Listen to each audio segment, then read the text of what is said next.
तो उपनिषद में एक आख्यायिका है जिसमें अश्वपति के यहाँ ब्राह्मण ब्रह्म विद्या लेने के लिए गए ऋषि। कथा आई थी उपनिषद में, आपने पढ़ी होगी। तो वो कुछ देने लग गया तो उन्होंने मना कर दिया लेने से। तो उसने कहा कि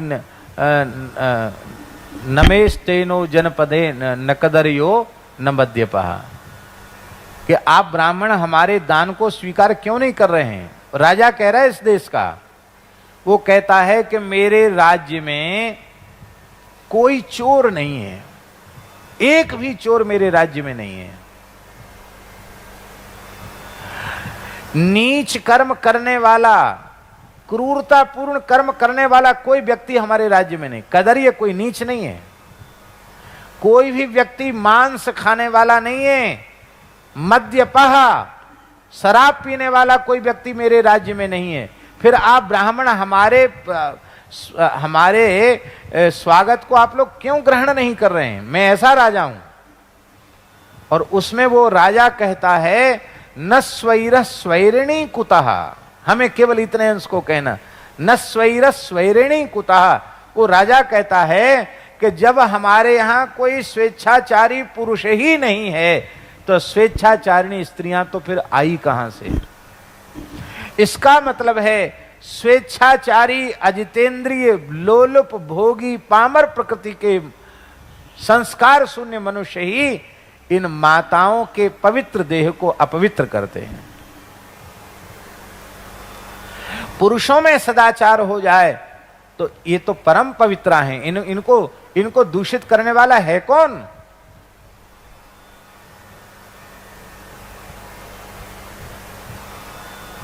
आपने सुना होगा कि छत्रसाल रात्रि के समय विचर रहे थे।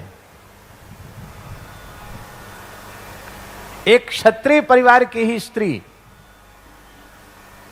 जो अतिशय रूपवती थी और हृष्टपुष्ट, बहुत लंबे ऊंचे, एक महान वीर, छत्रसाल के प्रति वो मन से प्रेम रखती थी, अनुराग करती थी।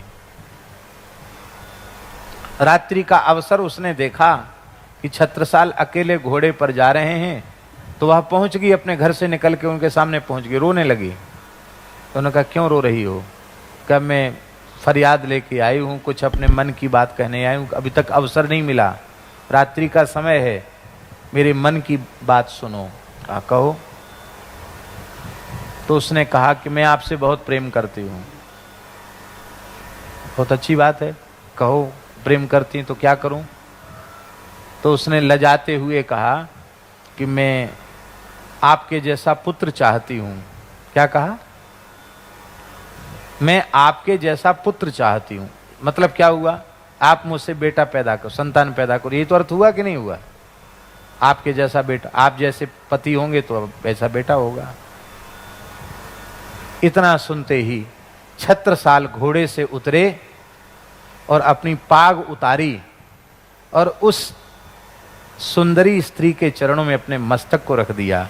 आज से छत्रसाल ही तुम्हारा पुत्र हुआ। क्या कहा।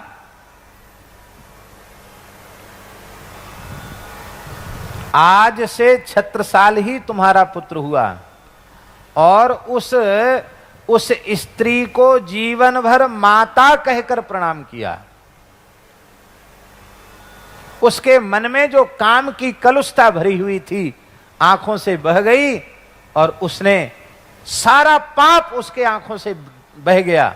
और उसने दोनों हाथ सिर पर रख करके कहा बेटा दीर्घायुर भव, यशस्वी भव। आशीर्वाद दिया उसने। उसके हृदय में भी वात्सल्य आ गया। ऐसे छत्रसाल जैसे जितेंद्रिय सदाचारी पुरुष हो तो माताओं को दर्शित करने वाला कौन है। तो गो भी विप्रैश्च वेदैश्च सती भी सत्यवाद भी अलुब्धई, लोभ रहित पुरुष और दानशील पुरुष। जो लोभ रहित होगा वही तो दानशील होगा, लोभ रहित नहीं होगा तो दानशील कहां से होगा।